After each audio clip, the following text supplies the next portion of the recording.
Hello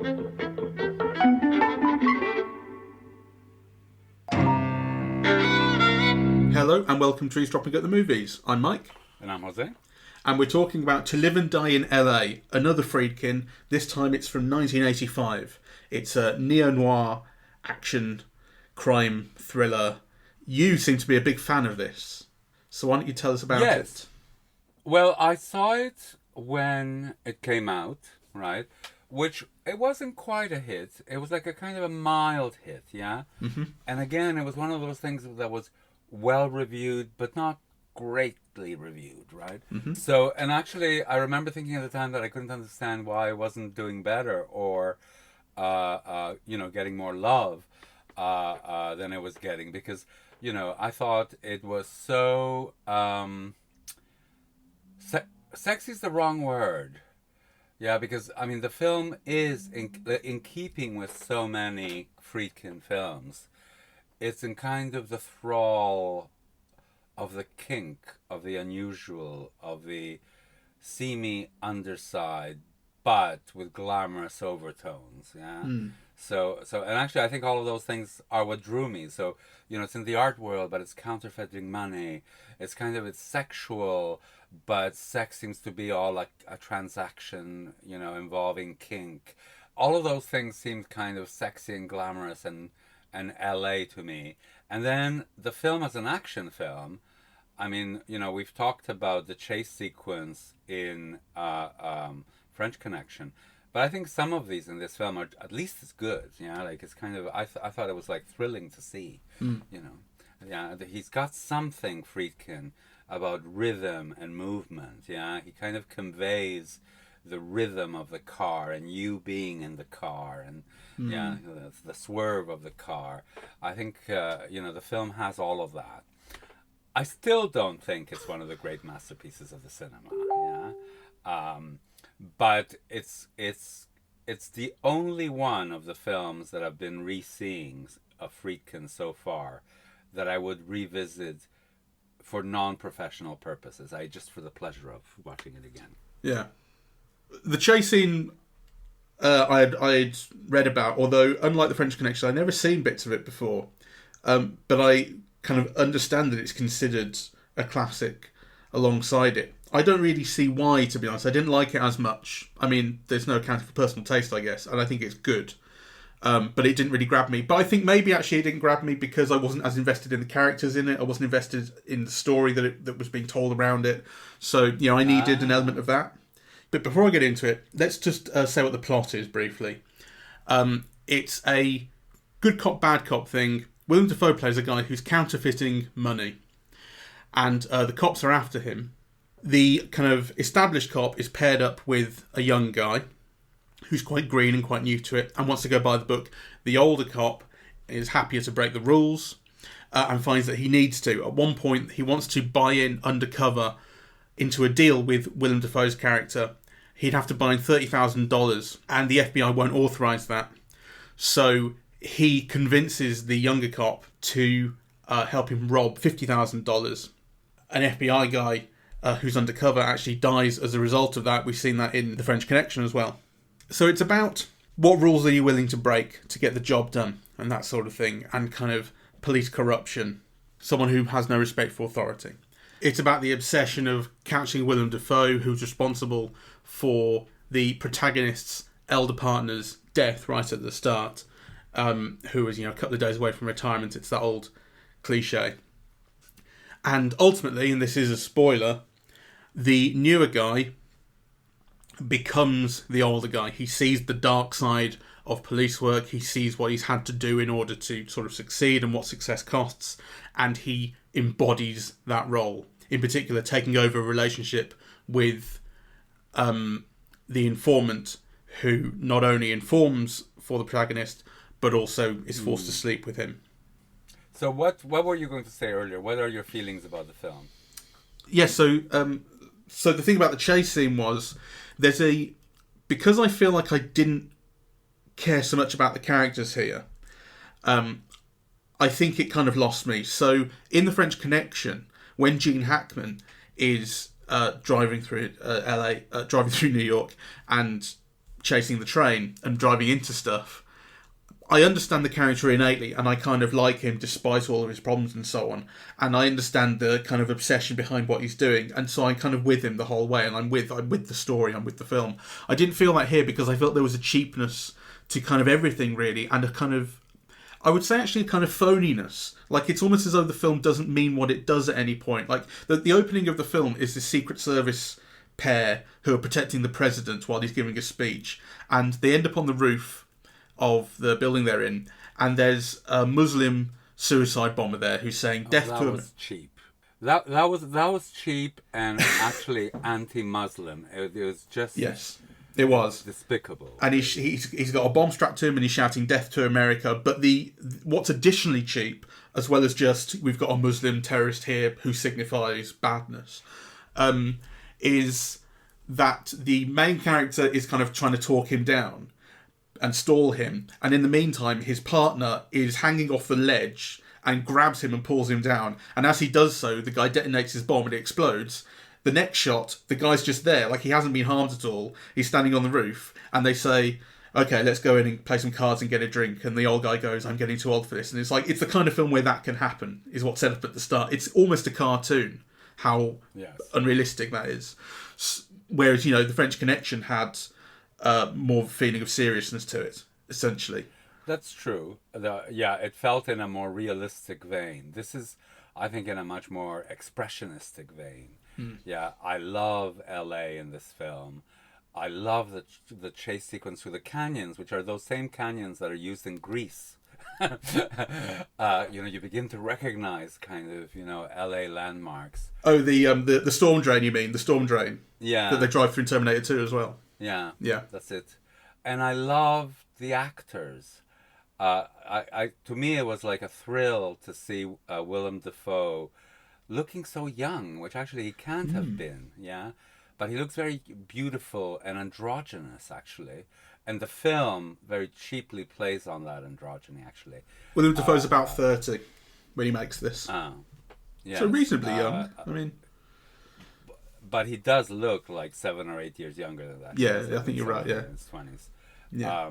And that androgyny occurred to me as well. I really thought he reminded me of Jared Leto.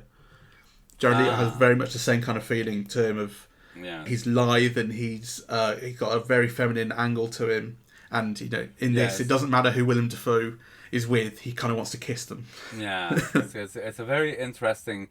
The film plays with that. So they show us someone walking in from behind in a play's been performed. One of the actors comes in, you see them just from behind, and from behind they look just like a man, right? And he starts kissing Willem Dafoe, right? And the camera moves a little bit and you think it's a man. And then of course it cuts and it's a woman, right? Yeah, well, she speaks and it's a woman. But I thought exactly the same thing. Yeah. So the film is making you feel that, right? Which is kind of... It is a little bit cheap, right? It is kind of, look at the sleeves and kind of, and so on. When that happened, before it was made clear that this was a lady, I thought, oh, of course they'd make the villain gay.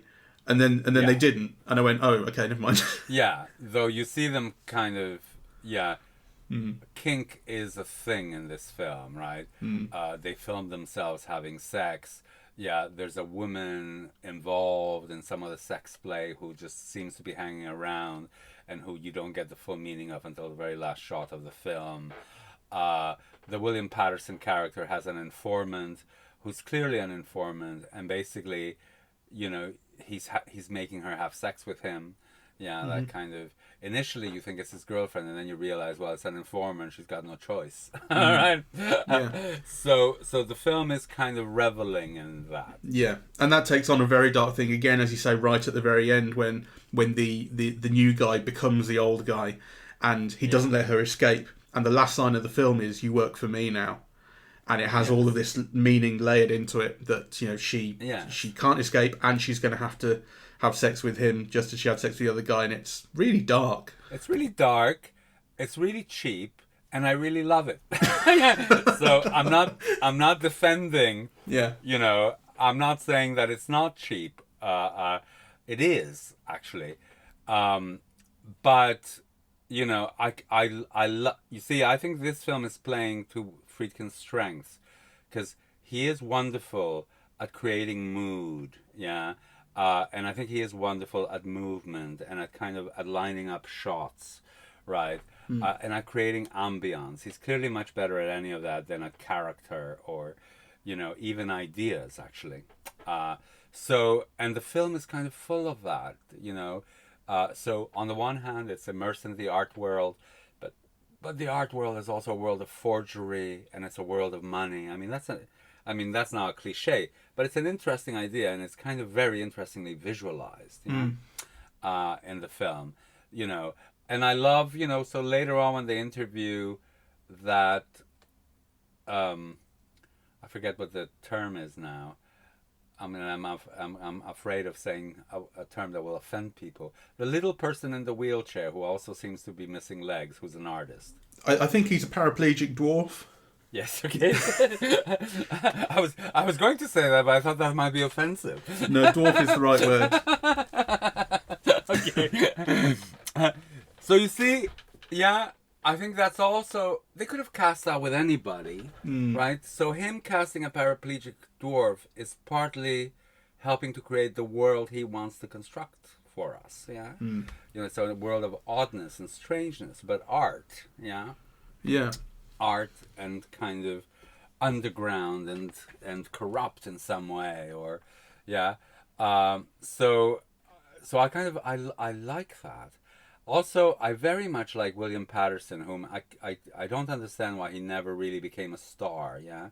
Because he moves beautifully and very distinctively, yeah? He's kind of bow-legged, and he's got, is it called pigeon-toed when your toes are a bit inward, yeah? You know, and he's got a warmth to him, actually, which I suppose, yeah, is also then a problem, because, you know, but I think it's more a problem with the film.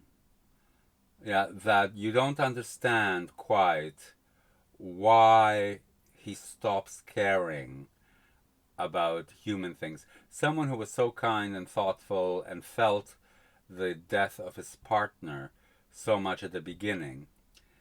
Yeah, a partner who I think is also, you know, one of these structural cliches that Friedkin uses, because you know he's there only to be killed, right? Like, you know, it's like, you know, he's going to be out in the first 5 minutes. But I don't understand how someone who had so much feeling for his partner can then watch all these other policemen get killed, you know, not necessarily by him, but partly by him. And also as a result of his actions, and not feel anything.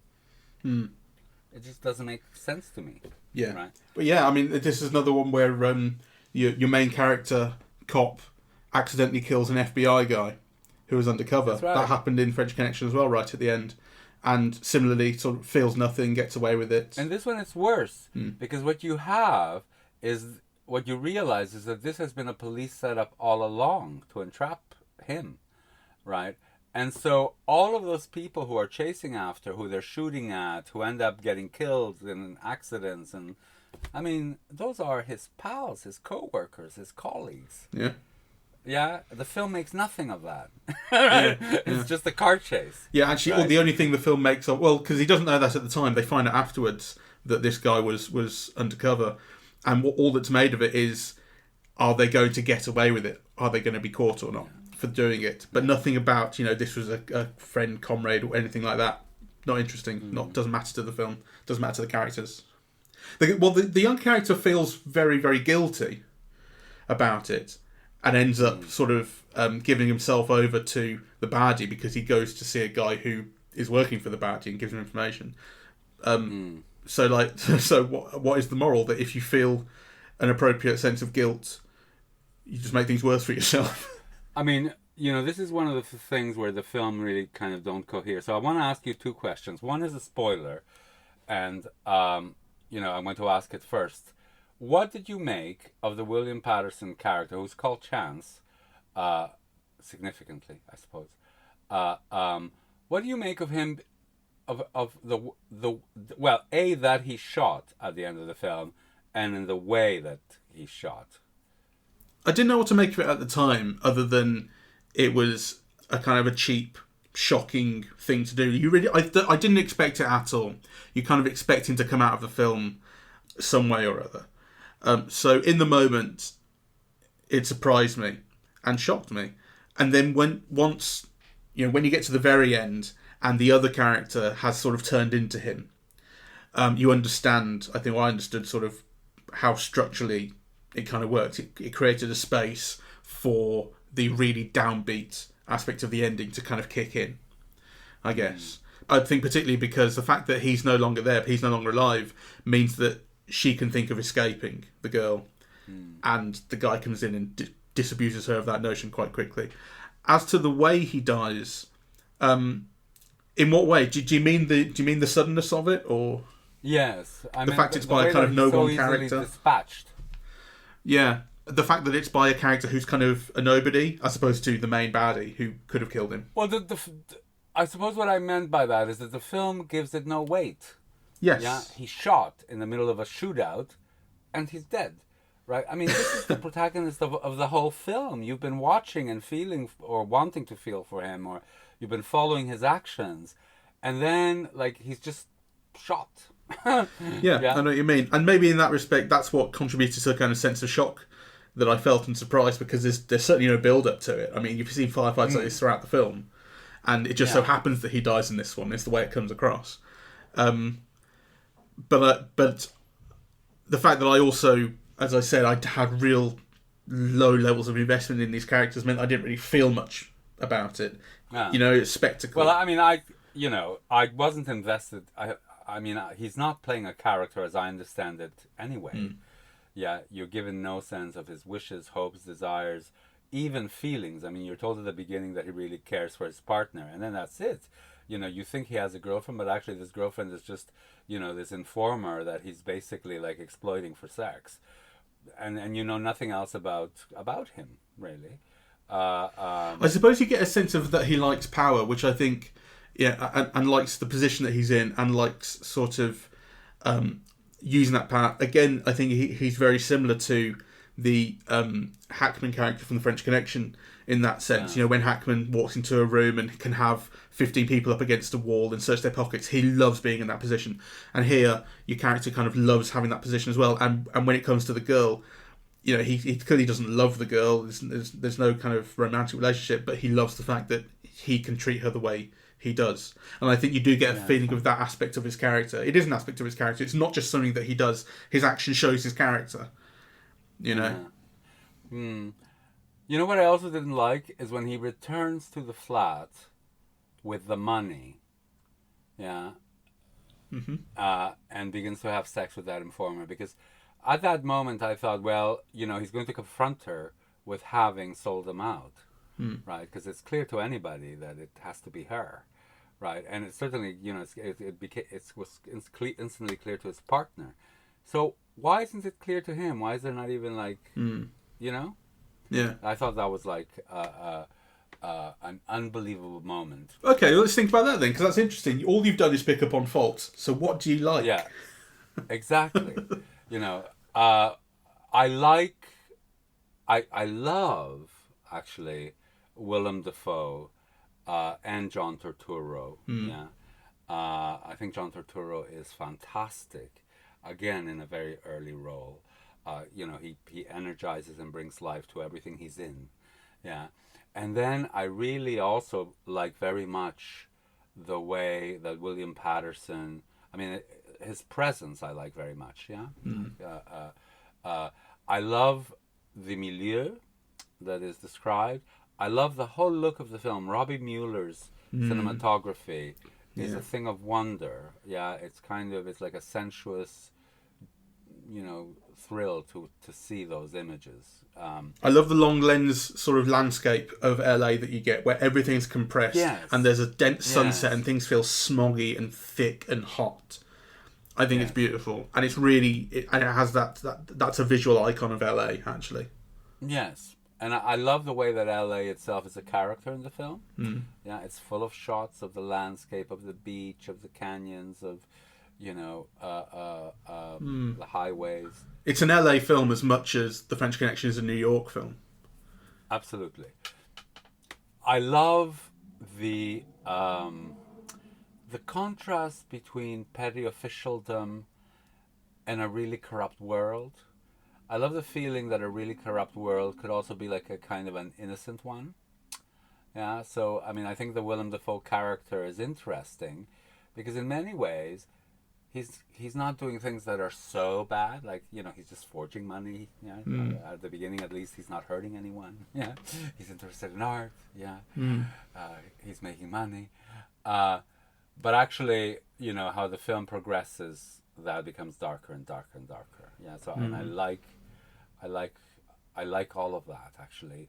This film has a kind of a sensuous, rhythmic pleasure, you know, that to me Sorcerer lacked. Yeah, or maybe it's just, you know, that this one is lighter and the other one is even darker, and grimmer. Yeah, because yeah, in many ways there are kind of similarities. I mean, I think, you know, there are problems with characterizations. You know, there's not a single. This is also a film in which there's nothing about love, or indeed laughs.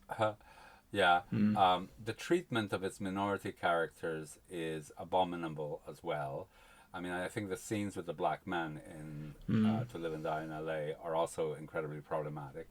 And actually, that again is a recurring theme, you know. So what you get with Friedkin is this like petit bourgeois, aspirational American, you know, who's in love with all things high-class French 16th arrondissement, you know, and who completely sneers at black people or you know, ethnic or Latin American peoples. Yeah. Yeah, they're mascots and tokens to be used as villains and petty baddies. Yeah, that's my. I could be wronging him.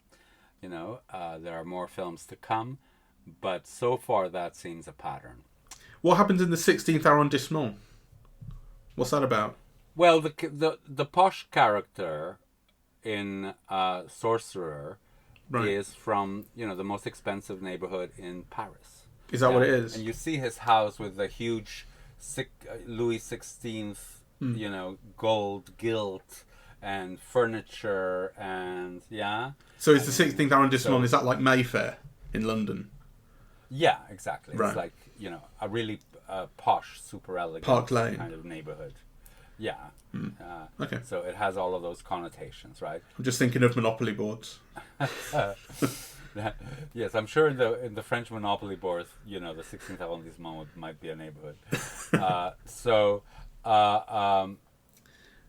You said there was a second question you had for me. Do you remember what it was?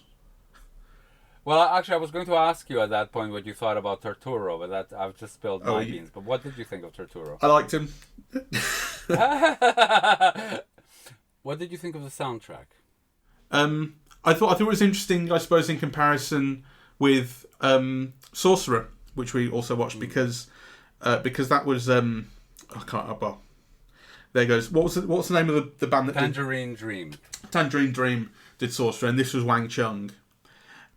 I don't know how big these musicians were before Friedkin put them into these films, but he clearly has a kind of ear for an iconic sound. You know, I think there's something I really associate with this. And actually, it's the Wang Chung soundtrack. I suppose there's a feeling of a general quote unquote 80s-ness to it. Yes, that's what I was going to. What I found interesting about the film is that, you know, it's almost like an archetypal 80s film, except there's something off about it, right? So the use of music is almost stereotypically 1980s. There are musical montages, you know, that are almost like stereotypically 1980s. You can see how the soundtrack is driving some of the chases or, you know, moves from one scene to another. There are scenes that you could see easily being, you know, made into an MTV video. And yet there's something kind of off about it because, for example, I don't remember anybody singing a song within the film as part of a musical montage, which you would expect many 1980s films to do. Yeah, kind of. So there's something that is both archetypally 1980s and yet, a little bit different from it, yeah? Yeah, like it's not quite clean and corporate enough. Though there is a bit of that, because I remember thinking in the credits, yeah? It's like you'll notice in the credits how so many of the artists are from the same company, right? And, there's a thank you at the end of the credits to Warner Brothers, right? And, I would be interested to know if this is a Warner Brothers film, yeah, or kind of some affiliate of a Warner Brother parent company or something, because there is that kind of credit at the end, which almost makes you think that Friedkin chose amongst the least known people in the label, but then nonetheless is corporate, yeah, that it is kind of label related. How interesting. Let's see. Yeah, because it's not a Warner Brothers film.